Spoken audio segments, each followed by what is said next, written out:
Hola, buenas tardes a todos, cordial saludo. Hoy jueves 21 de mayo, estamos de nuevo en la Escuela de Derecho Virtual, un espacio desde el Centro de Atención Integral a la Discapacidad que hacemos desde la página Iguales Pro Diversos y transmitimos por Facebook Live para Itagüí, para Medellín, el área metropolitana, Colombia y bueno, todos aquellos que quieran en el mundo participar de esta actividad. Hoy,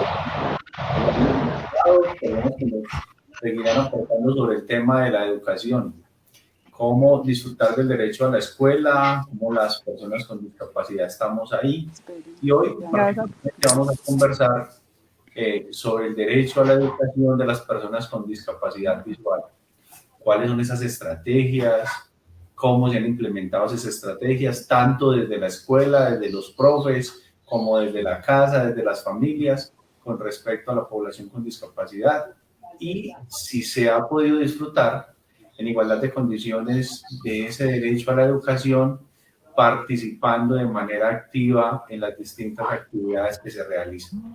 Ese es el propósito, ese es el deseo en esta tarde. Por supuesto, habrán respuestas a muchos de esos interrogantes que tenemos, pero también se aperturarán otras preguntas que la idea es que queden ahí para que entre todos vayamos resolviendo. Listo, ya está Alexa. Agradecerles a María Camila Montoya que nos apoya en todo el tema técnico, a Julián Osorio, estudiante de 9º grado con discapacidad visual del municipio de Itagüí, a Alexandra Mejía, tiflóloga del municipio de Itagüí, a María Camila Bravo, estudiante del Colegio Calasanz Femenino, y a Magda Susana Román, su madre, quien nos acompaña porque queremos tener esas otras perspectivas. También a Sofía Gallego y a Julio César Castaño, intérpretes de lengua de señas colombianas. Y bueno, este servidor, Giovanni Vázquez Gigante. Entonces, antes de dar el inicio a este tema que nos convoca, es muy importante señalar que nuestros derechos son un ejercicio que hacemos todos los días en la vida cotidiana. Pero esos derechos los podremos disfrutar y podemos tener la certeza de que efectivamente los gozamos en la cotidianidad en la medida que cada uno de nosotros los conozcamos, nos apropiemos, conozcamos el paso a paso para exigirlos, cuáles son los mecanismos que nos los hacen efectivos. En la medida que seamos conscientes, tenemos conciencia de la importancia de los derechos y cómo los ponemos a funcionar, en esa misma medida tendremos situaciones más cercanas a ese punto ideal que todos queremos. Por eso, este espacio busca propiciar un diálogo en ese sentido, que hablemos, que conversemos acerca de los derechos, y hoy la educación, que es un derecho que cataliza, que promueve los demás derechos de los seres humanos. Y sin educación, un pueblo quizá no tenga futuro. Y por supuesto que para nosotros, las personas con discapacidad visual, ciegas y con baja visión de nuestro país, es muy importante el derecho a la educación. Entonces, vamos a introducirnos, perdón, en este tema de hoy con una primera pregunta. Y vamos a plantearla en la perspectiva desde los profes de las instituciones educativas.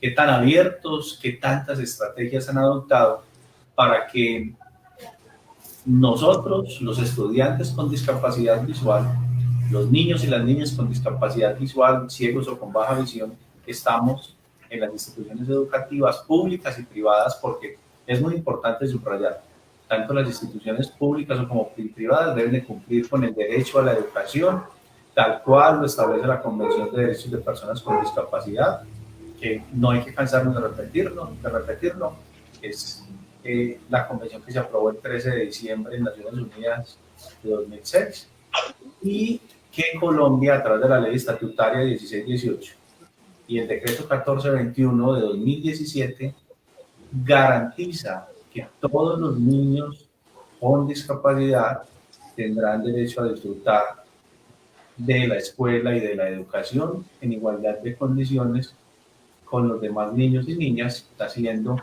los ajustes razonables, promoviendo el diseño universal y haciendo el proceso para hacer la flexibilización curricular que corresponde.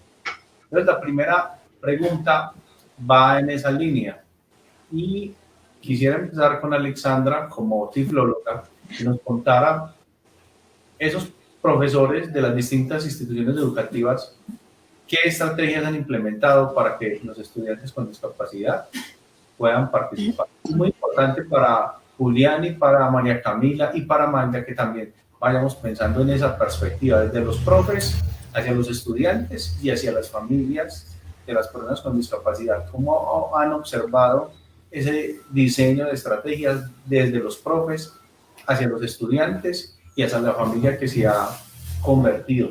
Pues siempre lo ha sido, pero en este momento de contingencia ha sido fundamental en este proceso de educación virtual.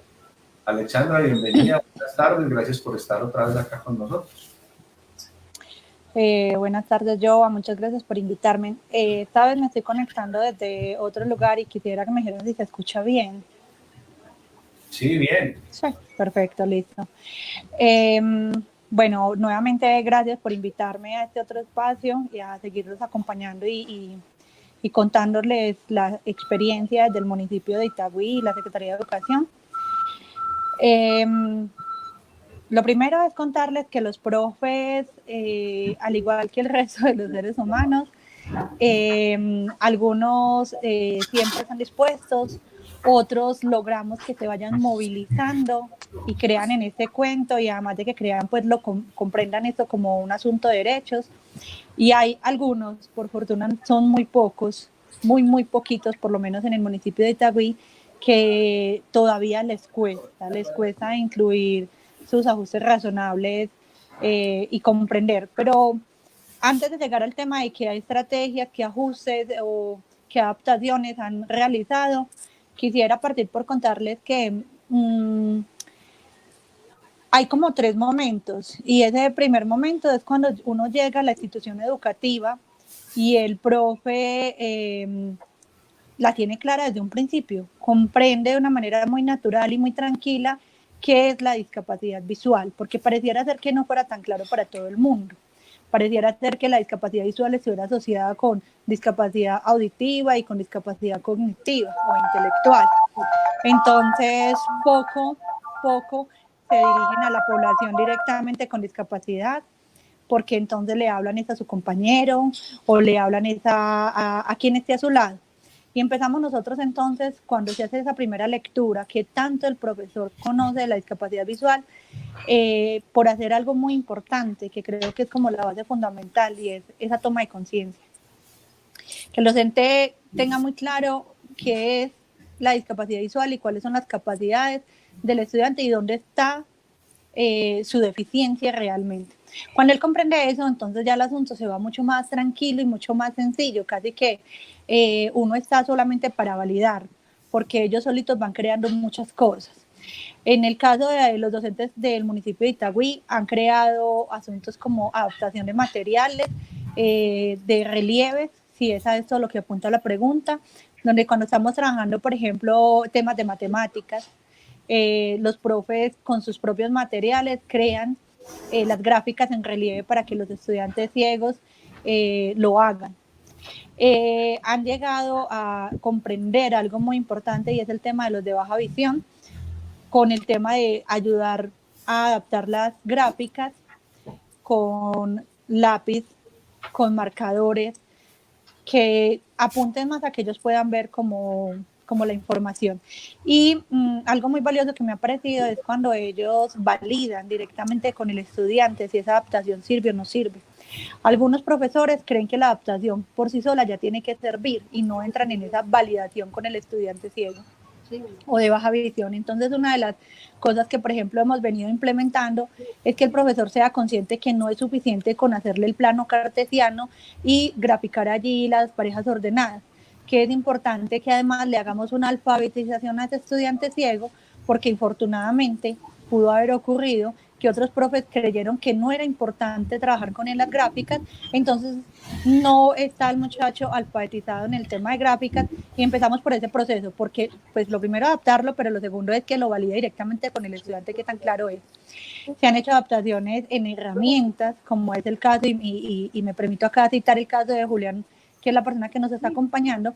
El profesor de artes de esta institución le adaptó a Julián herramientas como regleta, como escuadras, para que él pudiera trabajar en artística con este material adaptado. Y lo hizo de una manera muy artesanal, con una aguja caliente. Él mismo solito fue y empezó. Julián, ¿sí entiendes acá cuál es la diferencia entre centímetros y tal cosa?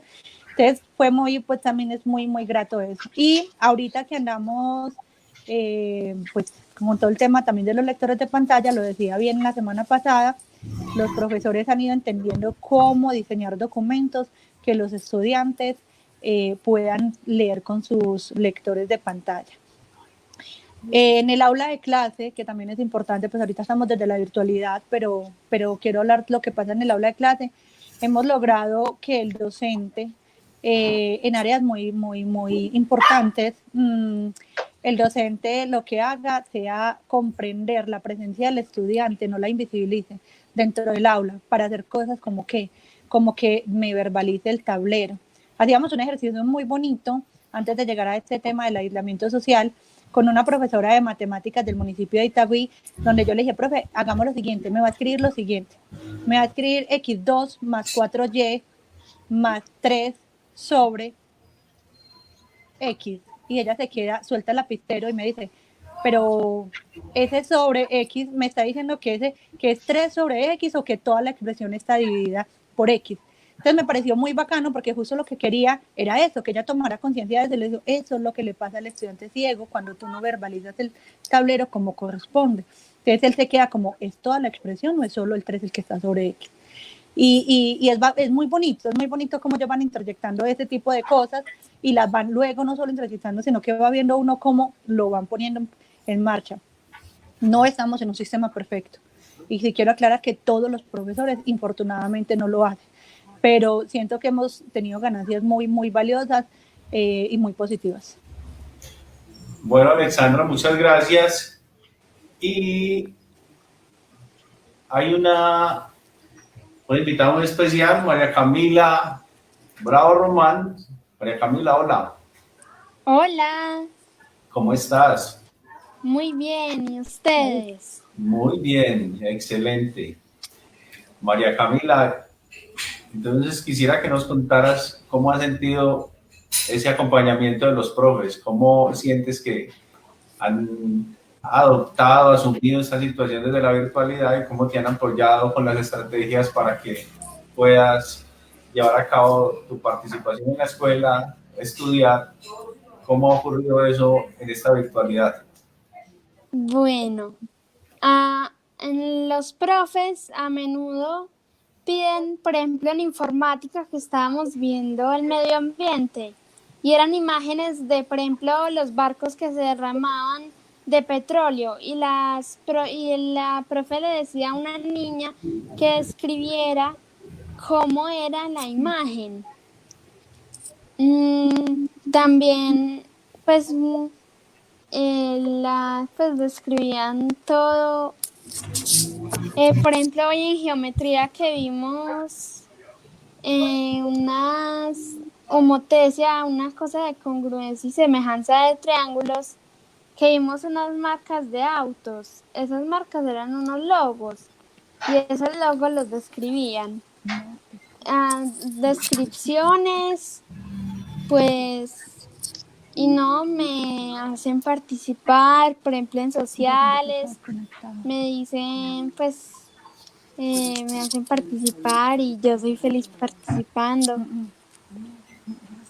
Me mandan audios para yo hacer las tareas y si no les da como el audio, me escriben dónde, pues, cómo hacer la tarea. Y pues, y antes, lastimosamente, había una profesora que no conocía la forma de darme a mí los documentos. Eran talleres virtuales.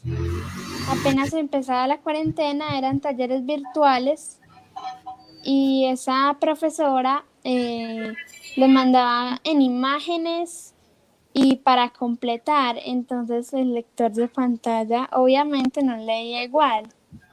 Entonces ahí sí tuvimos inconvenientes, pero hay profes que sí, pues que ya sí conocen muy bien cómo sería trabajar conmigo. Cami, muchas gracias. Y bueno, también queremos darle la bienvenida a otro invitado muy especial, Julián Osorio, que nos acompaña desde el municipio de Itagüí.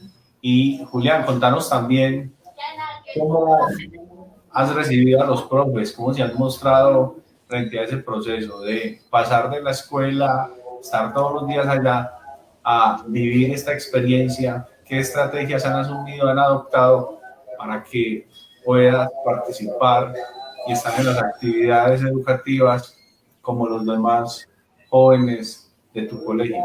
Contanos, Julián, y bienvenido. Bueno, lo primero, muchísimas gracias. Lo segundo, yo pienso que mis profesores se han adaptado bien a este proceso de la virtualidad, han colocado actividades que no necesariamente están dirigidas para un público que puede ver. Eh, han hecho las actividades demasiado dinámicas, las han hecho no solo en escritura, las han hecho en videos. Entonces es muy chévere porque nos colocan a hacer un video de esta actividad y obviamente se hace mucho más fácil. Afortunadamente todos mis profesores han sabido adaptarse a la virtualidad cuando estamos en las asesorías, en las reuniones y empiezan con la descripción de imágenes, pues saben que yo estoy ahí y sea un profesor o sea un alumno, termina describiendo las imágenes y también es gracias a la institución que ha hecho las capacitaciones correspondientes para los profesores. Por ejemplo, un profesor nuevo que llega inmediatamente recibe su capacitación para saber dictarme clases y eso se agradece mucho porque hay algunas instituciones que sé de primera mano que no lo hacen. Ok, Julián. Bueno, entonces hay un tema muy importante que después de Magda les plantearía a ustedes otra pregunta. Magda Susana Román, bienvenida, mamá de María Camila Bravo Román. Y es muy importante que nos acompañe Magda en representación de todas las familias, porque así como está hoy Magda acá con María Camila, hay detrás de cada uno de nosotros una mamá y una familia comprometida, que cada una desde su capacidad, desde su fuerza, desde su disciplina, desde su constancia, contribuyen a que los límites se vayan cada vez más lejos y contribuyen a que nosotros podamos estar en sociedad y podamos desarrollar las actividades que queramos, que soñemos. Ese acompañamiento de la familia desde temprana edad, desde siempre es fundamental. Y todavía se los digo así con toda claridad y rotundidad. Entonces, para mí, y yo sé que para muchos, es muy importante, es fundamental escuchar la voz de una mamá que ha estado acompañando a su hija desde siempre, que todo lo que está a su alcance lo hace para que María Camila pueda desarrollar esas actividades. Pero Magda hoy no es esa mamá de María Camila, sino que es la mamá que representa muchas mamás de muchos niños y de muchas niñas con discapacidad que están con ese propósito de disfrutar con equidad e igualdad de todos sus derechos. Entonces, Magda, previo haciendo ese reconocimiento a ustedes que bien merecido lo tienen, quiero preguntarte cómo has sentido, cómo han sido las estrategias de los profes con respecto a María Camila, ya no desde la perspectiva ni de la profe ni de los estudiantes, sino tú en calidad de madre. Hola, buenas tardes a todos, muchas gracias por la invitación. A ver, en calidad de madre, para mí siempre ha sido un reto el tema de educación con María Camila, porque con María Camila ha sido pues como de que si está la barrera, entonces ¿cómo vamos a hacer para superar esa barrera? No queremos ver esa barrera como una dificultad, sino como una oportunidad para aprender. Entonces, para nosotros como familia ha sido como, bueno, entonces, ¿qué hay que hacer? Sabemos que la formación nuestra no fue en educación ni fue en el área de tecnología, pero sí fue unas ganas de ser padres y unas ganas como de que nuestros hijos alcancen sus sueños y sus metas. Y si ella va a estar en todos los espacios de los otros chicos y chicas, eso va a ser pues como una estrategia para nosotros lograrlo. Entonces yo creo que ha sido como las ganas de ser papás, que ella esté en las mejores condiciones y bajo las garantías de sus aprendizajes. Creo que ha sido un reto porque Camila está escolarizada en educación privada, una elección pues, que hicimos como familia y que teníamos pues el apoyo de diferentes partes como apadrinamiento y desde el mismo colegio. Entonces el estar en este espacio ha generado como empezar a abrir esas puertas frente a la educación privada, que muchas veces no lo ve como una obligación, que no lo ve como un cumplimiento, sino como de que entonces yo qué hago, yo soy privado y yo no debo de cumplirlo en cuanto a la ley asistente. Entonces ha sido un tema de abrir puertas, es un tema de concertación mutua y creo que ha sido como un trabajo en conjunto. No hemos tenido todo lo positivo siempre, por el contrario, hemos tenido muchas dificultades, pero creo que hemos sabido llegar como a ese diálogo donde nosotros como familia aportamos, donde la fundación, que afortunadamente tiene el apoyo que en la parte tecnológica y la experiencia técnica, que uno como mamá tiene la experiencia, pero la experiencia técnica es muy valiosa. Y ahorita cuando escuchaba a Alexandra, yo creo que la parte de la tecnología y la parte de cualquier profesión que se forma para hacer ese tipo de acompañamiento, yo creo que no hay que desconocerla, por el contrario, hay que mirar cómo generamos esas estrategias entre el colegio regular, las estrategias de las partes técnicas como Alexandra y cómo nosotros como familia nos podemos articular así, porque es que no, nada hacemos porque ellos vayan a estudiar, si la maestra va al colegio y nosotros en casa no hacemos el acompañamiento también para esta formación y este recrecimiento en casa. Entonces yo creo que eso es un tema de construcción conjunta, eso es un día a día, eso es un tema de no rendirse, sino por el contrario, como de que bueno, entonces ¿qué hay que hacer?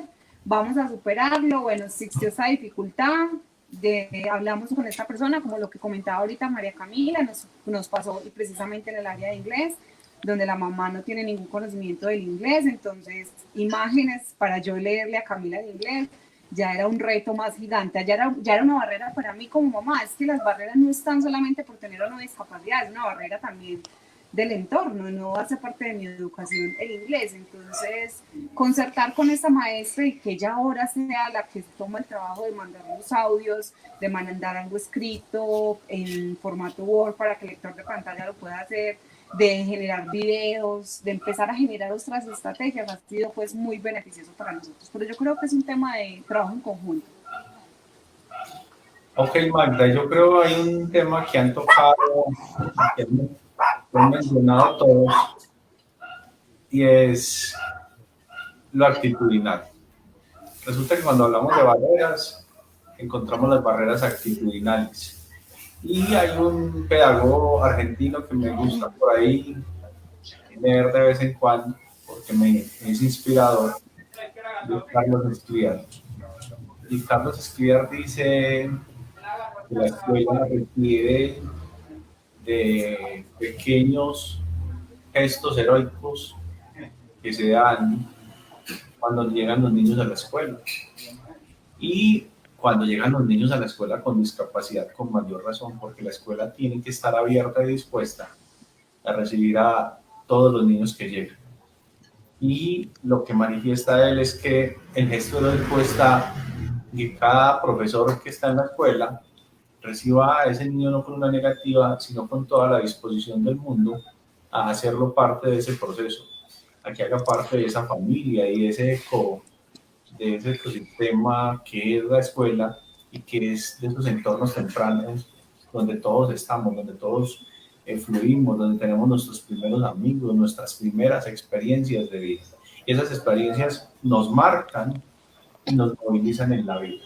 Entonces, hacia allá quiero llevar la pregunta porque he encontrado que de alguna manera siento que esta experiencia que estamos viviendo ha sido muy fructífera en el tema de la discapacidad, porque he encontrado que los profes, en su mayoría, habrán las excepciones, se han mostrado dispuestos y han modificado esa actitud y han abierto su mente, sus procesos, han buscado la manera de flexibilizar los currículos para que los estudiantes con discapacidad, y en este caso con discapacidad visual, puedan desarrollar esos procesos. Entonces quiero preguntar inicialmente a Julián, ¿cómo ha sentido ese aprendizaje de esos profes? ¿Cómo ha visto esa actitud de ellos con respecto al lector de pantalla, a la lectoescritura braille y las distintas herramientas que se utilizan para que desempeñe su proceso y para que fluya, como él lo decía ahorita, y pueda participar como los demás estudiantes? Realmente la participación de los profesores ha sido muy bonita. Ellos aprenden de mí y yo puedo aprender de ellos. Con el proceso del lector de pantalla, ellos entienden que es necesario, se han adaptado, se han acostumbrado, y no solo se trata de eso, se trata de que todos nos acostumbremos a la forma de todos, tanto los profesores de mi manera de recibir las clases y yo a la manera de dictar las clases de los profesores. Entonces es algo muy bonito porque por lo menos en mi institución tenemos la facilidad de que todos estamos acostumbrados, de que todos los profesores conocen cómo es darme clases, de pronto pues llega un profesor nuevo, pero afortunadamente es muy bonita la participación que ellos me dan. Yo he recibido el apoyo bastante bien. Ellos siempre tratan de adaptar sus estrategias y pienso que lo han hecho correctamente.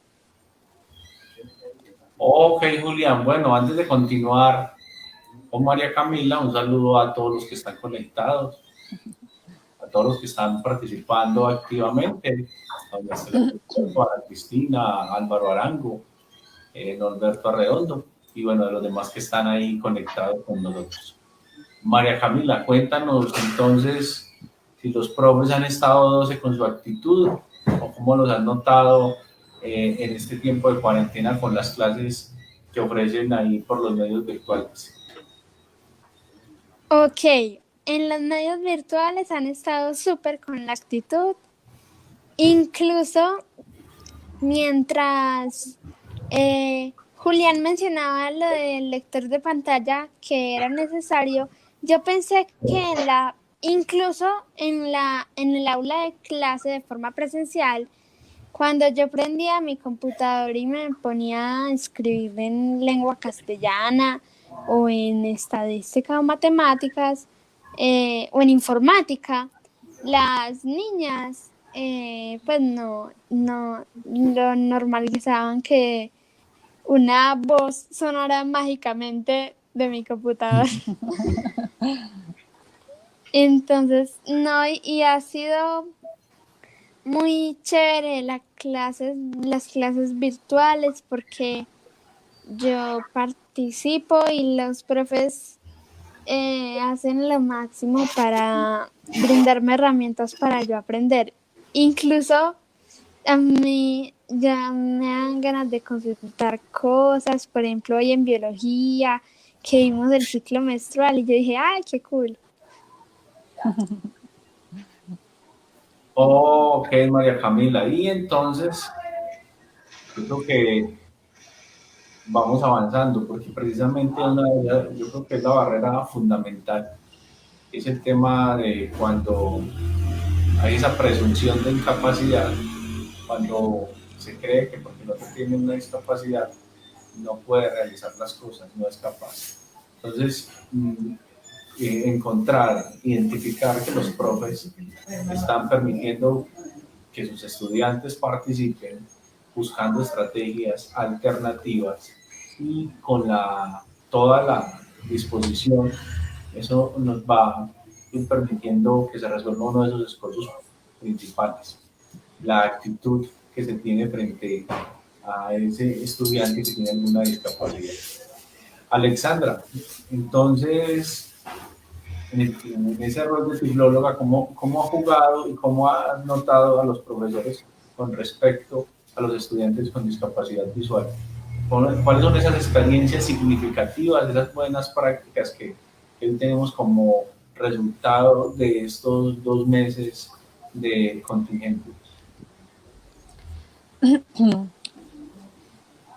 Esas experiencias significativas, bueno, hay que decir que cuando eso comenzó, los profes, al igual que el resto del mundo, andaban como, ¿y entonces qué sigue? ¿Qué es lo que tenemos que hacer? Y obviamente como muy a escuchar y a esperar cuáles eran pues como los lineamientos que a ellos les daban como docentes.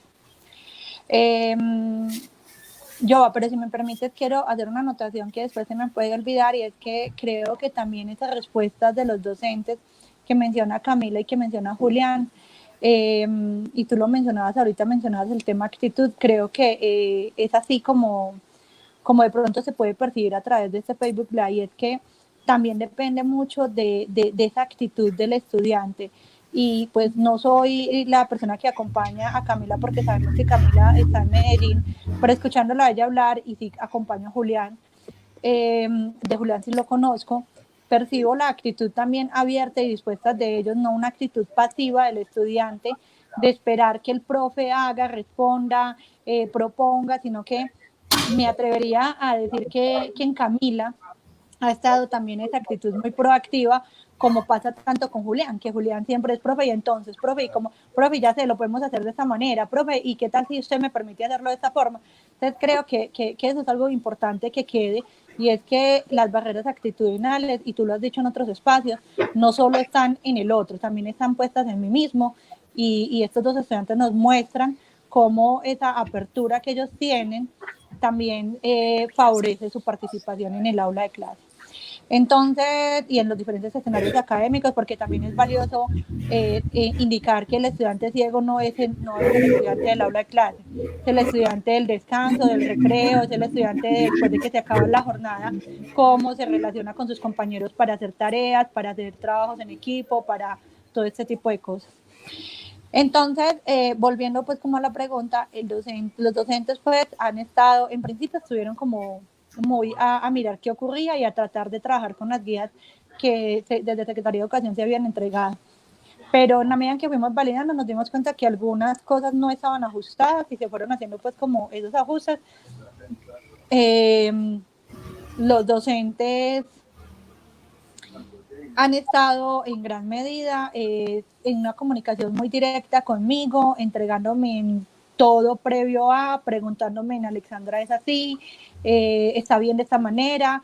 Pero vuelvo y digo lo mismo que dije hace 8 días, o sea, es bonito porque no solo me lo preguntan a mí, sino que además sitúan al estudiante en ese lugar que tanto me ha interesado que lo sitúen, y es en el centro, ¿cierto? Que todo parta desde él directamente, entonces todo va con copia también al estudiante, y construimos colectivamente, porque si bien en el caso, por ejemplo, de Julián y mío, compartimos una misma condición, Julián no ve, yo tampoco, puede que como yo acceda a la información no necesariamente sea la más idónea para Julián, ¿cierto?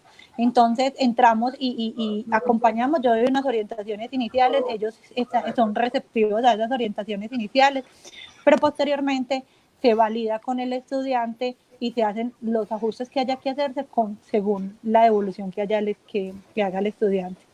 Insisto, hay algunos docentes que yo quisiera que no fueran ninguno, pero aún existen docentes que es a la hora que no me han escrito, que yo mando correos y no recibo respuestas, pero la mayoría de los docentes que me acompañan a los estudiantes están ahí siempre muy atentos. Bueno, es más, qué pena, yo me atrevería a decir, Giovanni, que incluso he sentido que han estado más atentos ahora que en la presencialidad. En la presencialidad fue un poco más, ha sido un poquito más difícil el asunto. Ahorita están como muy urgentes de recibir apoyo, y entonces se ha mejorado ese canal de comunicación. No todo es perfecto, siempre habrá algunos profes que de pronto no respondan, pero yo creo que esa es la tarea que de manera ardua tenemos que continuar. Un proceso educativo adecuado, en igualdad de condiciones, garantiza la participación y la inserción en la sociedad de cualquier persona con discapacidad y de cualquier ser humano. Entonces, la educación y la escuela son motores de esa participación en la sociedad. Y para Magda quiero, digamos, cambiar un poco esa pregunta de lo actitudinal. Ya hablamos de los profes, pero también Magda, en ese rol de mamá, de familia, ¿cómo contribuir a que la familia adopte una actitud distinta para procurar que todos nos lo asuman, que es por la condición de nuestros hijos, o que es por la situación, o que por la circunstancia, o es que el profe no me atiende, o es que saben que los profesores ya a mi niño lo tienen relegado, o que ahorita también en la verdad lo tienen relegado, que también ocurre, pero digamos que hay otros casos donde también nosotros ponemos un poquito. ¿Cómo cambiar esa actitud?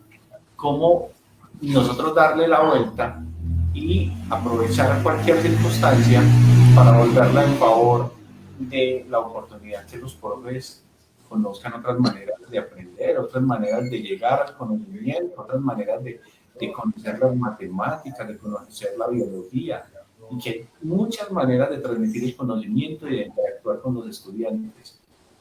¿Cómo damos esa perspectiva, ese cambio con respecto a las familias y a nuestros hijos con discapacidad? Yo creo que lo más importante para nosotros como familias es reconocer a nuestros hijos como seres humanos, como todos, que van a tener ciertas adecuaciones, ciertos ajustes, pero si nosotros como tales los vemos es como chicos y chicas que van a poder alcanzar muchas cosas, seguramente nosotros como familia los vamos a impulsar y vamos a poder confiar y creer en ellos. Porque si nosotros como familia no vamos a mirarlos desde esa mirada del sí se puede, de lo que es un derecho y de lo que pueden alcanzar, seguramente nosotros no vamos a poder hacer ese acompañamiento. Porque lastimosamente la sociedad nos ha vendido una imagen de la discapacidad de lástima, de pesar, de tristeza, de dolor, de que me lo tienen que dar, de que lo debe pasar, de que que puede hacer lo que quiera, y no nos han vendido y no nos hemos apropiado del tema de derechos y cómo podemos nosotros desde nuestra postura como padres empezar a mirar la parte que es de derechos, pero también como de que, bueno, yo también como mamá, cómo le puedo exigir a mi hijo y cómo puedo apoyarlo para que pueda estar en su proceso en el colegio. Yo creo que si nosotros confiamos y creemos en ellos, seguramente los maestros van a dejar esos temores. Porque es que si nosotros transmitimos esa actitud con los otros maestros, nosotros llegamos y vamos a ir con pereza, o no acompañamos, o no estamos, seguramente los maestros van a tener esa misma actitud, pero si por el contrario nosotros vamos y les decimos, vea, profe, es que muchas veces no tenemos que saber, profe, yo no sé, pero yo me encontré este video, profe, yo no sé, pero vea, tal papá le está yendo muy bien en tal colegio, esta es una experiencia que yo conozco de allá, o sea, porque no necesariamente tenemos que tener el aprendizaje, es simplemente las ganas. Entonces, lo primero es confiar, creer y poder reconocer en nuestros hijos las habilidades que pueden alcanzar. Entonces yo creo que a partir de ahí nosotros podemos alcanzar demasiado, exigirles, porque es que nosotros sabemos nuestros hijos hasta dónde pueden llegar a darnos. Yo creo que no podemos permitir que el otro lo mire con lástima, con pesar, y que la tristeza y el abandono y esa mirada caritativa y de dolor que siempre ha traído la discapacidad no puede seguir primando en nosotros como familias. Yo pienso que la mirada como seres humanos es lo principal para que nuestros hijos logren sus metas. Entonces yo diría que las familias tenemos que reconocer a nuestros hijos como todos los seres humanos, con deberes y derechos. Entonces, cambiar el prisma como se mira desde la casa a las personas con discapacidad. Creer, confiar, vencer los miedos, que ello contribuirá a vencer los límites, que es lo que es muy importante con respecto a lo actitudinal. Hay otras barreras como son las físicas y de comunicación, y precisamente a estas últimas, a la de comunicación, quisiera que conversáramos un poco.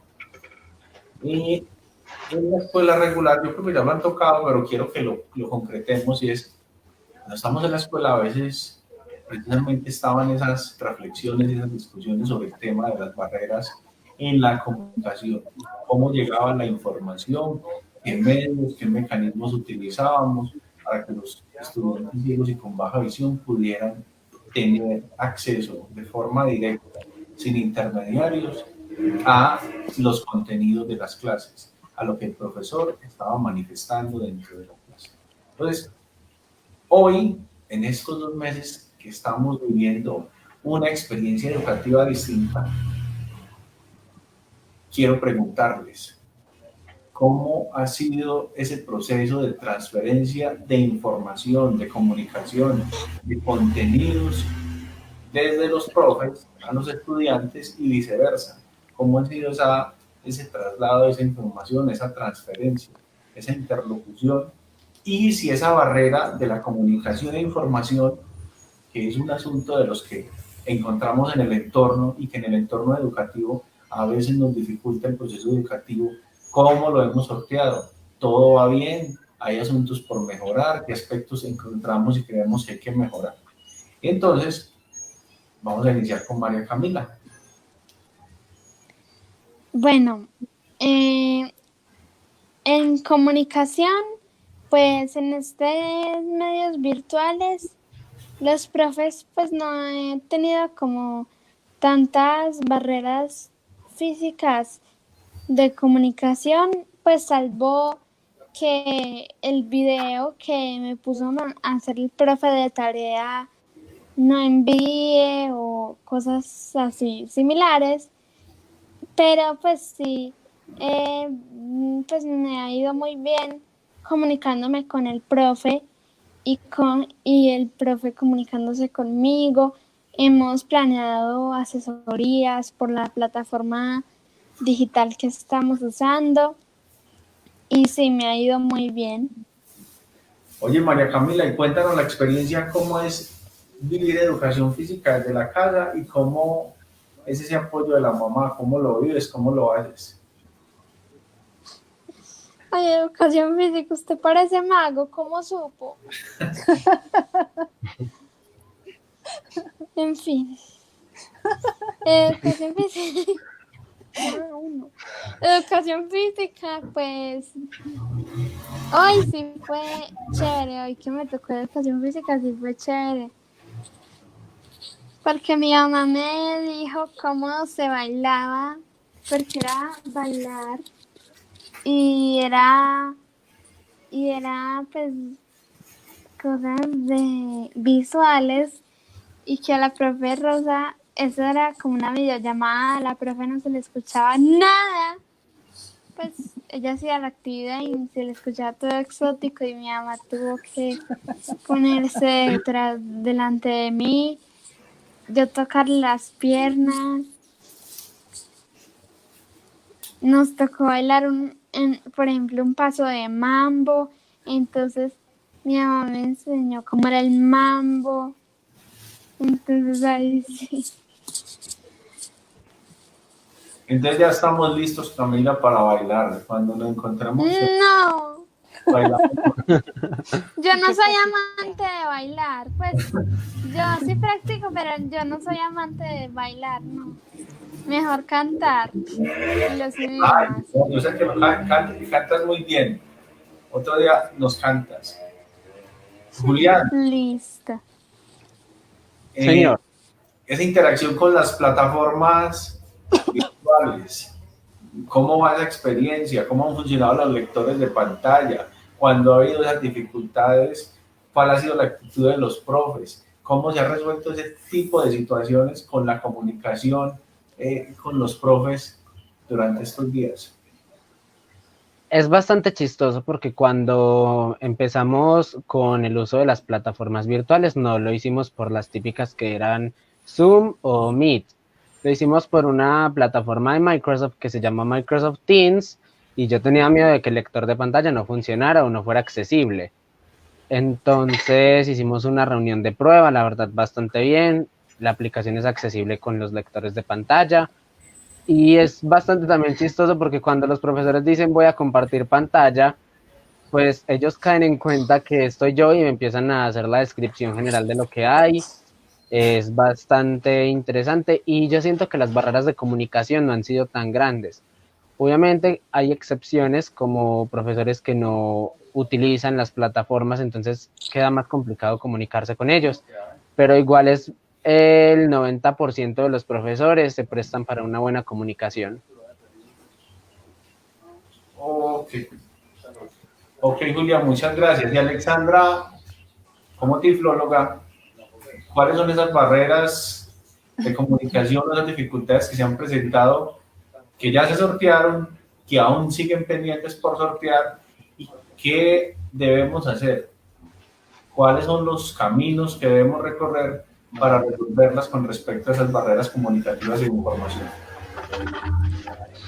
Bueno, algo que me parece acá muy importante resaltar es lo que acaba de expresar Julián, porque nosotros, bueno, yo empecé, todas las plataformas fueron plataformas yo creo que nuevas para la mayoría de las personas, entonces yo no sabía que era Zoom, yo no sabía que era Meet, yo no sabía que era Teams, ese tipo de plataformas nunca en la vida las había utilizado, entonces en la temporada en la que los estudiantes estuvieron en vacaciones, nosotros y los docentes también, yo empecé a validar, a descargar, a descargar Zoom en mi computadora, a mirar cómo funcionaba y todo eso. Pero cuando llega Julián y me dice, profe, ¿qué es que la anoche va a utilizar Steam?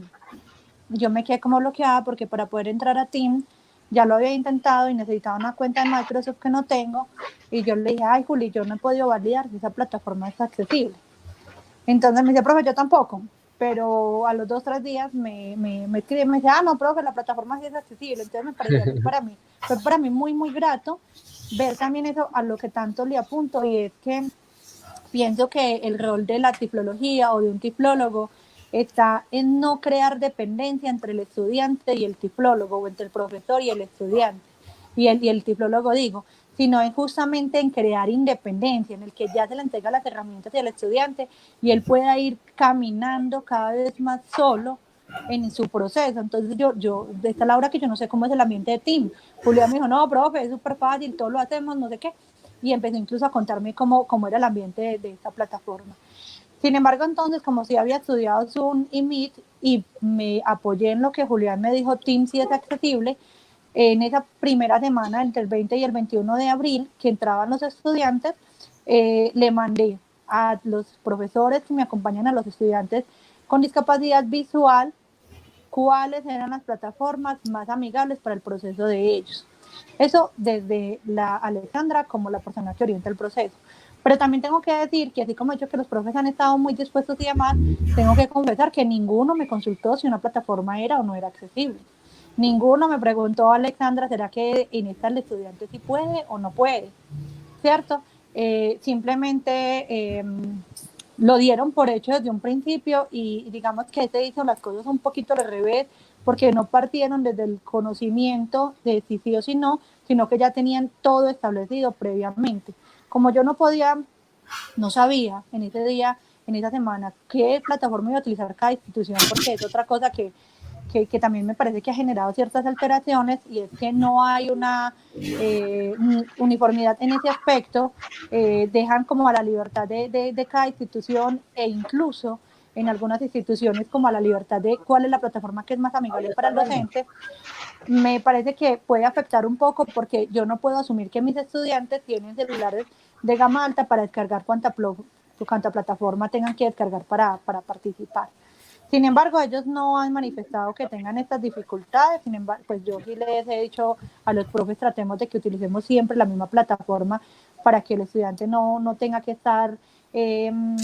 o sea, es valioso porque cada vez quedan más formados en ese tema de la virtualidad, pero también los ponemos en un caos de, ay, entonces sí, entonces no, ya esta vez no es Team sino Meet y tal cosa.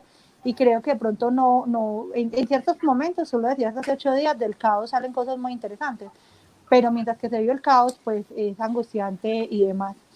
Frente a la comunicación entre estudiante y profesor, pues yo hago seguimiento al estudiante. Yo no, por lo general, primero le consulto al estudiante cómo va, qué tal, cómo van las cosas, y con ellos es con los que valido si la comunicación está bien, entonces ellos me van contando.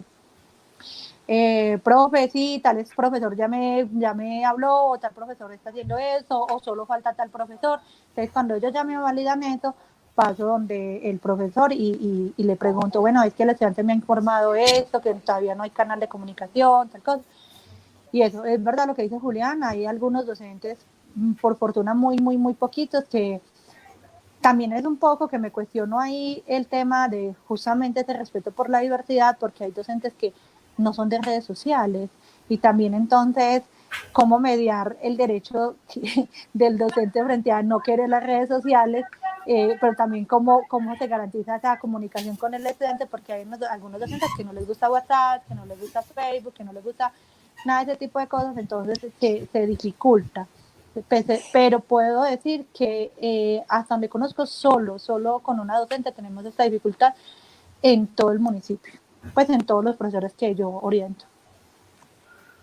Giovanni, ¿me permite decir algo que me pareció muy valioso de Magda Susana y que me gustaría que las personas que nos están escuchando y cuando posteriormente también nos escuchen, me pareció muy valioso algo que dijo ahorita Magda cuando dice cambiar esa mirada del dolor?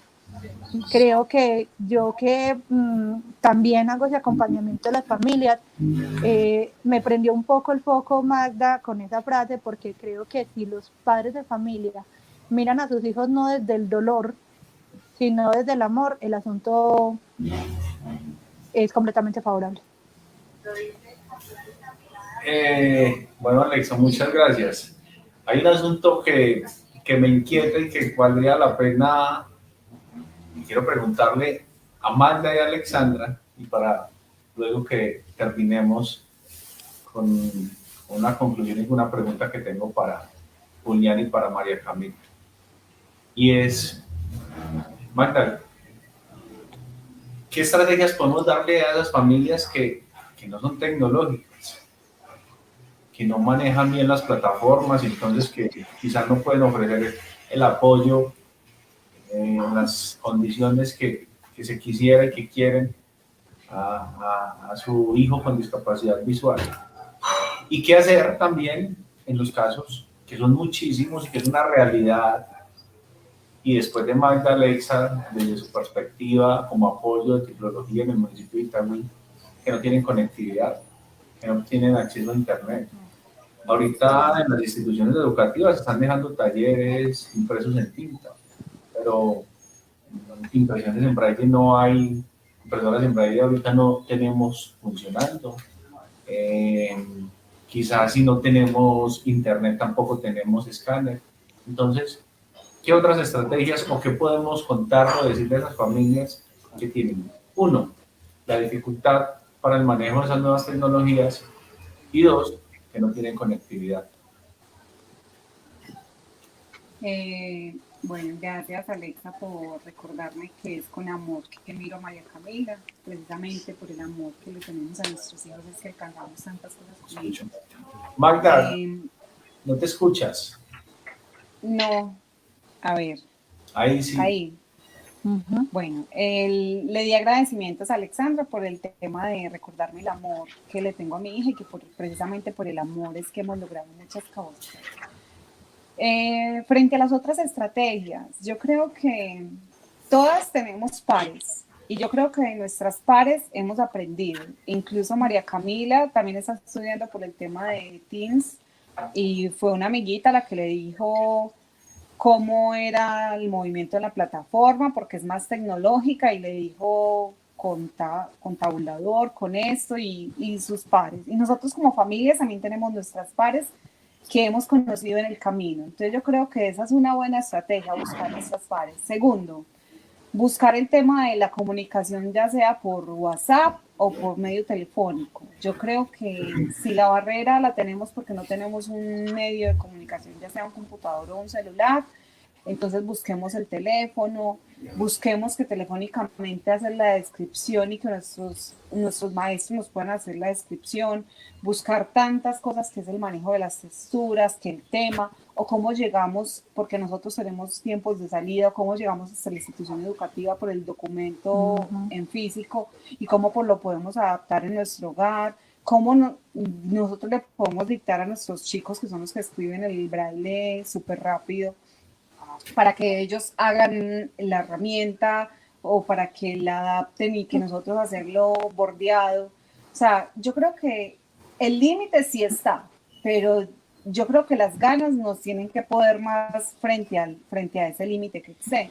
Entonces yo creo que si podemos buscar el recurso del parque, el wifi gratuito, o nos podemos pegar del celular. Yo creo que muchos tienen celulares, entonces es un tema de ganas, es un tema de buscar desde el arroz, desde el cartón, desde el hilo, desde la lana, porque no solamente las tecnologías nos han enseñado, incluso nosotros hemos aprendido el tema de adaptación con cosas muy básicas. Entonces yo creo que es el tema de ganas, el tema de buscarse, de rebuscarse, de no quedarse quietecito, porque no nos van a llegar a buscar, y si yo me preocupo por el aprendizaje de mi hija, seguramente ella lo va a poder alcanzar. Entonces yo creo que metámosle ganas y busquemos a esos pares que nos van a apoyar, y el maestro seguramente nos va a saber guiar. Ok, Magda, perfecto. Por aquí te saluda doña Estela Restrepo, también Julián por acá te deja un saludo, Dora Venegas, y también gracias a todos los que están ahí conectados. Y si tienen comentarios, preguntas, también son bienvenidos, porque la idea es que este espacio sea interactivo, donde conversemos, donde nos preguntemos, donde nos cuestionemos. Recuerden que esto no es un espacio para que tengamos siempre las mismas conclusiones. Totalmente son válidas las contradicciones, porque en la medida que hayan esos procesos dialécticos, habrán unas ideas más fortalecidas que nos mejorarán a todos y nos aportarán más en este camino que estamos transitando. Alexandra, esa misma pregunta para vos. ¿Cómo resolvemos ese tema de la falta de conectividad? ¿Cómo resolvemos cuando no tenemos las habilidades suficientes para manejar la tecnología y para apoyar a nuestros hijos ciegos y con baja visión, que de pronto no tengan esas mismas destrezas para manejar sus computadores, sus celulares con los lectores de pantalla? Listo. Pues las orientaciones que hemos tenido y las respuestas que me he encontrado, porque es muy valioso decir que no, los padres de familia no están sentados esperando a que Alexandra les diga cómo hacerlo. Hay algunos que por fortuna se toman ese liderazgo y me encanta, porque pues yo siempre también he pensado que el mismo padre de familia es quien conoce mejor a su hijo, ¿cierto? Entonces hay familias que ellos solitos se lo han ido pensando y ha sido muy valioso, pero creo que en esto coincido con Magda. En uno, siempre he rescatado la estrategia de ese apoyo entre pares, y ese apoyo entre pares es todo el mundo, no es entre personas con discapacidad, sino entre padres de familia, entre compañeros de clase, porque más allá de ser un estudiante, de ser una persona ciega o de baja visión, es un estudiante. Entonces también el compañerito que vive al lado me puede facilitar cosas. Lo que han hecho algunos padres de familia por decisión propia y otros por orientaciones que he dado, y otras porque al ver que algunos padres han hecho ciertas cosas me las he copiado en el buen término y se las he compartido a otros padres de familia, donde les he dicho, mira, hay un papá que ha hecho esto es que es lo que decía Magda, por ejemplo, que se han acercado a las instituciones, y que las instituciones, tengo que decirlo, hay una institución acá en el municipio de Itagüí donde tenemos una chica en preescolar. Es el caso que a mí más me ocupa en relación a que es el primer momento en el que esta estudiante estaba entrando a este proceso de socialización, además, y que le costaba un poco adaptarse a la institución. Habíamos logrado en esa segunda semana de marzo, que la estudiante entrara sonriendo a la institución. Pero llega todo esto y nos agobia un poco cómo se pueden perder estas cosas en la niña, y la institución entonces le entrega material a estos chicos, pero a ella le han entregado un material diferente. Materiales que le permiten jugar con texturas, con olores, con cosas que permitan la exploración a través del resto de los sentidos. de esta estudiante. Y la docente creó una cartilla que pudiera estar repujada, que pudiera tener como todas las figuras que todos los demás niños estaban coloreando de una manera que ella pudiera percibirlo. Entonces, las instituciones han hecho algunas adaptaciones porque este es uno de esos casos que además la virtualidad aquí no es que funcione mucho con un niño de preescolar, pero además la familia no tiene esa posibilidad. Entonces, la abuela o la mamá se han acercado a la institución a recibir ese material, a recibir las instrucciones de la docente que ha estado presencialmente para indicar cómo van a hacer esas orientaciones, y de esa manera se trabaja. Lo otro es, como lo decía ahorita Camila, donde le hemos dicho al padre de familia que se vuelva también ese puente de comunicación con su hijo. Cuando Cami decía ahorita, le tocaba las piernas a mi mamá para saber cómo se movía y tal cosa, por ejemplo, en estos chicos que apenas están explorando su cuerpo, como el caso de esta estudiante, y le estábamos enseñando a trabajar, a reconocer su cuerpo, entonces a través de la experiencia del cuerpo de su abuela o de su madre, para que ella pueda seguir con ese proceso, porque los videos que manda la profe, pues claramente esta chica Luciana no los va a ver, ¿cierto? Pero entonces ahí la familia juega ese papel, y ellos lo han venido haciendo, y ha sido muy bonito ver esa apuesta que tiene la docente, pero que también la familia ha venido respondiendo pues como a eso, porque es triste cuando se ve que la institución hace una apuesta pero no hay respuesta de parte de la familia. Ahí seguimos como colgaditos. Bueno, esta pregunta que tengo para María Camila y para Julián. María Camila, ¿te hace falta la escuela? Me hace falta la escuela. Por una parte sí, por otra parte no. Me encanta Camila. Me dices por qué. A Julián, ¿le hace falta la escuela, sí o no? O como María Camila. No, a mí sí. Bueno, a vos sí te hace falta. Entonces ahorita vamos a completar esas preguntas de la siguiente manera. María Camila, ¿vos por qué te hace falta? ¿Por qué parte te hace falta la escuela y por qué parte no te hace falta? Bueno, me hace falta pues por ver a los profes, escuchar la voz de los profes, por ir al colegio, pues los descansos, estar con mi amiga Nicole, que también tiene discapacidad visual, es una persona con discapacidad visual como yo, y no más. Y no, pues porque yo me siento como una reina acá. Y porque no me aguanto los gritos de las niñas. O sea que tu mamá es la princesa. Y porque las niñas pueden vivir en paz sin el sonido de mi máquina. Ok, Cami. Y Julián, ¿a vos por qué te hace falta la escuela? Primero, porque siento que las cosas pasaron muy rápido y no nos pudimos adaptar a este proceso de la virtualidad. Segundo, porque muchas veces no valoramos lo que tenemos y muchas veces decimos, bueno, es que la monotonía, el colegio, tener que estar yendo todos los días, estar encerrado 6 horas en un salón, con solo media hora de descanso. Pero una vez que nos toca quedarnos en este aislamiento y que podemos valorar más lo que tenemos, decimos, bueno, pero es que 6 horas no son nada, y en 6 horas podemos hacer muchas cosas, también podemos estar con nuestros amigos, con personas que aportan cosas positivas a nuestra vida, como es el ambiente institucional. Entonces también es manejar ese proceso de, bueno, entonces extraño el colegio, ¿y cómo hacemos ahí? Por eso principalmente siento que extraño el colegio, porque he aprendido a valorar muchísimo más las cosas.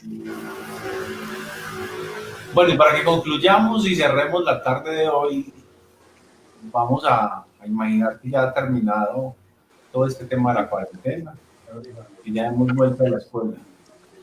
¿Qué de lo que aprendimos, qué de estas experiencias llevaríamos a la escuela precisamente para contribuir a ese proceso de avanzar en que haya garantías en temas de accesibilidad y de participación para los estudiantes ciegos y con baja visión de todas las instituciones públicas y privadas de Colombia?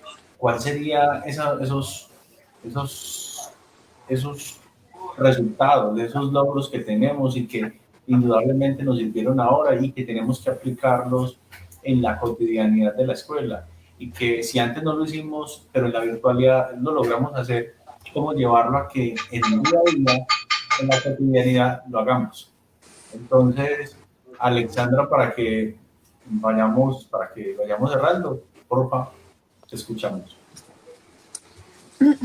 Bueno, un gran aprendizaje. Acá me robo las palabras de mi compañera Laura Arango de hace una semana. Y un gran aprendizaje para llegar a la escuela es que la escuela es un espacio de diversidad y que la virtualidad obligó de alguna manera o nos obligó a todos a comprender esa diversidad. El que tiene conectividad, el que no tiene conectividad, el que tiene un computador, el que tiene un celular inteligente, el que no, y entonces cómo le entregamos la información, el que tampoco tiene ese teléfono fijo y entonces cómo hacemos, el que tengo que crear una guía un poco más corta o en lectura fácil o bueno, como todo ese tipo de cosas. Y entre ellos los estudiantes ciegos y de baja visión, por supuesto. Entonces, como ese reconocimiento de que la diversidad, de que la escuela no era un espacio para unos, sino que es un espacio para todos y que todos reúnen esa diversidad profunda. El otro aprendizaje, yo quiero creer que mis profes no van a olvidar cómo se crean documentos accesibles. Yo quiero creer que mis profes no van a olvidar que existen las bibliotecas virtuales para ciegos y que entonces puedo consultar allí el libro que mi estudiante requiere para leer como lo están haciendo los demás compañeros.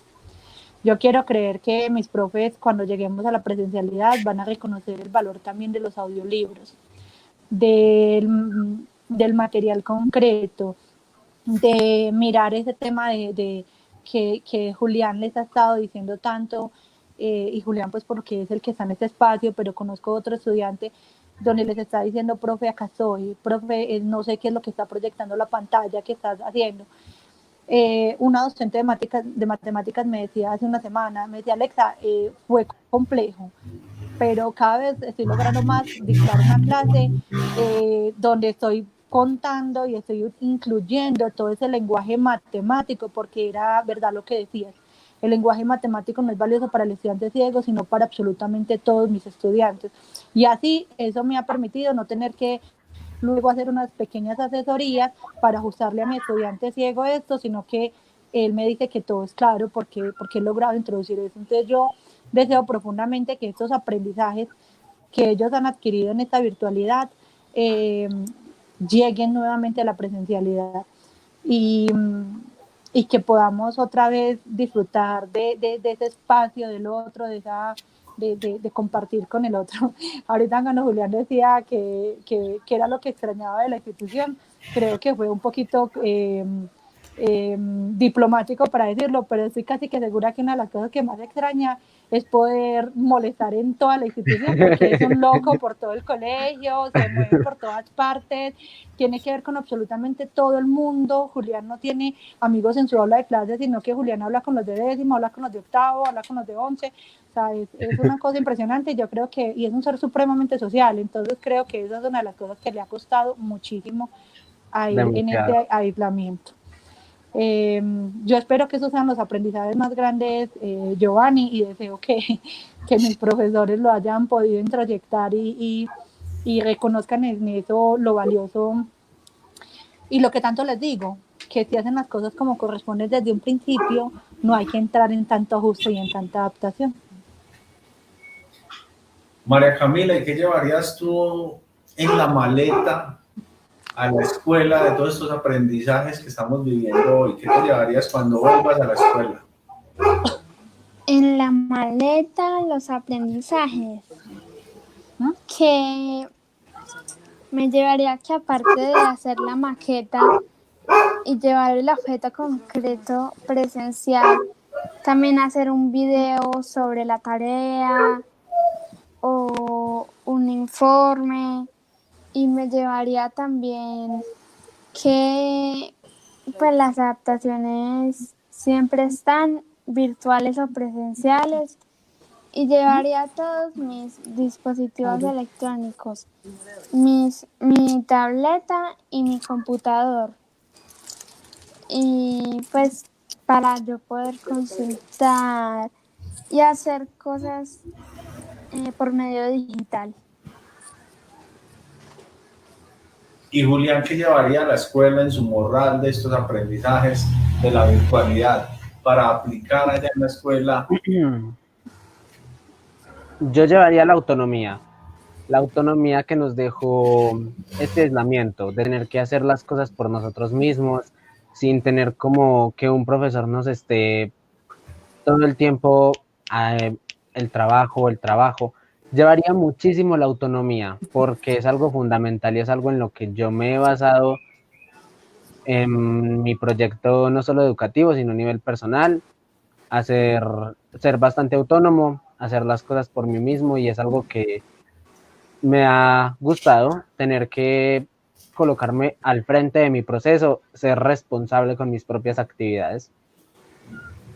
Muy bien, Julián. Y bueno, Magda, ¿qué nos llevamos de estas experiencias virtuales para la escuela de padres del colegio cuando volvamos a la presencialidad? ¿Qué aprendizajes, qué hay que decirles que podemos hacer, qué podemos cambiar para mejorar de lo que estamos viviendo? Yo me llevaría de que nuestras casas siguen siendo un laboratorio de creación, un laboratorio de aprendizajes, así sea hacer un buñuelo, hacer una arepa, todo el proceso que lleva, cómo desde nuestros hogares podemos generar estas cercanías con nuestros hijos que muchas veces las ponemos nosotros por diferentes circunstancias. Y pienso que una de las mayores resignificancias este resignificado que le estoy dando yo a esta emergencia es el tema de que diseñemos para todos, y cuando diseñamos para todos nadie está por fuera. Entonces, diseñar para todos hace que todos podamos estar y todos podamos aprender. Entonces, desde la mirada pues de lo académico, pero yo creo que el hogar nos trae muchos aprendizajes y debemos de saberlos orientar para que nosotros como familias demos esas grandes herramientas que tenemos en nuestras manos. Bueno, entonces, desde este viaje por el derecho a la educación, por las matemáticas, por la biología, por las ciencias sociales, por la lengua castellana, donde vamos adecuando los contenidos para que cualquier estudiante, para que los estudiantes con baja visión puedan disfrutar, nutrirse de ellos y acceder a esa ventana mágica de fronteras como es la del conocimiento, desde cómo Magda replica los pasos del mambo para que María Camila pueda conocerlos y aprender a bailar, desde cómo empezamos a explorar las distintas plataformas para acceder a ellas, para descubrirlas y para manejarlas con confianza y propiedad, desde cómo las familias deben todos los días precisamente vencer los miedos, confiar y creer en sus hijos. La discapacidad no es razón, no significa que haya incapacidad. Simplemente es una condición que nos llega a la vida, pero que nos permite también estar ahí, participar, competir, hacer nuestras cosas y desarrollar una vida como cualquier otro ser humano, que son tan distintas y diversas unas de otras. Y cierro, porque el derecho a la educación, el derecho a la escuela, el derecho a la accesibilidad y la participación nos lleva a pensar en los diseños universales, en los ajustes razonables que hay que hacer cuando haya que hacerlo para que un niño pueda disfrutar de sus derechos y que se afecte el derecho de los demás y que no sea una carga desproporcionada para el profesor ni para la comunidad educativa, pero que permita el disfrute de ese derecho. Y sobre todo, con ese derecho que es tan importante, por el cual permanentemente estamos en la lucha, y es el tema de la autonomía que reclamamos todos los seres humanos, tiene que ver con el tema de vida independiente, tiene que ver con que tengo la posibilidad de hacer, de ejercer, de ser, con el tema de la capacidad de dar, de goce, de ejercicio. Eso es fundamental lo que señalaba Julián. Y esa es la invitación a todos los compañeros con discapacidad a trabajar y a apostarle a esa autonomía. Y a los profes que permitan que se genere esa autonomía dando todas las condiciones y garantías. Y a las familias que también vayan cediendo, que hagamos como si fue como, cuando yo digo es como la cometa que elevamos, que vamos soltando el hilo, la pelota va empezando a volar, volar, volar, y precisamente cuando menos lo creemos, vuela tranquila y está por allá en el firmamento, y vemos como todo está resuelto. En algún momento hay que volver a traer y coger esa pista para afinar algún aspecto. Simplemente saber en qué momento debemos soltar, en qué momento debemos recoger, pero dejar que vuele. Al fin y al cabo, cada ser humano dentro de la autonomía tiene derecho a eso, a volar, a construir su proyecto de vida, a decidir qué hace, y nosotros, y los padres, en algún momento, hey, pare, miremos esto, miremos lo otro. Entonces, ese es el derecho a la educación, hoy hablando con esas estrategias implementadas dentro de la emergencia del COVID-19. Un agradecimiento a todos los que han estado con nosotros conectados. Varias personas conectadas allí, Nora Morales, Dora Venegas, Norberto Redondo, Manuel Roberto Correa, Estela Restrepo, entre otras personas que han estado aquí, muy, muy agradecidos.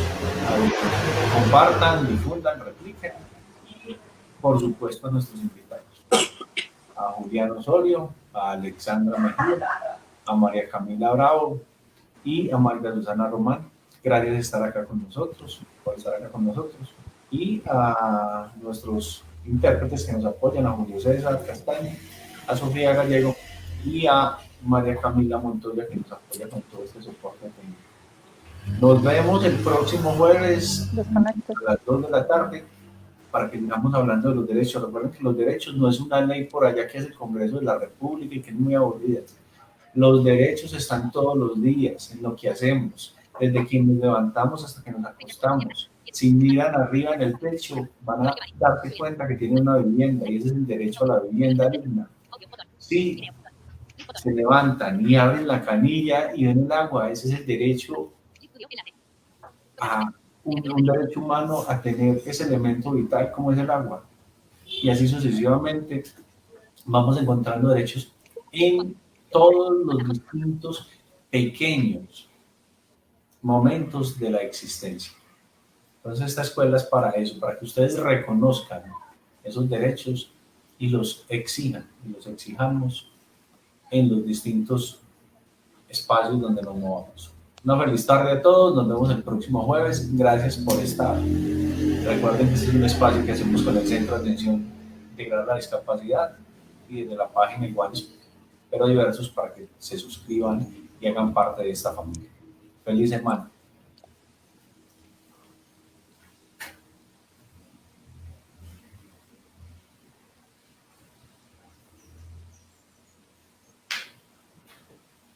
Uy, hermano. Estuvo feo, hoy hubo que interpretar más. Estuvo muy inspirado. No, se le tildó mucho a Sofía. De hecho, no salió de la pantalla un ratico. Hola. Hola, hola.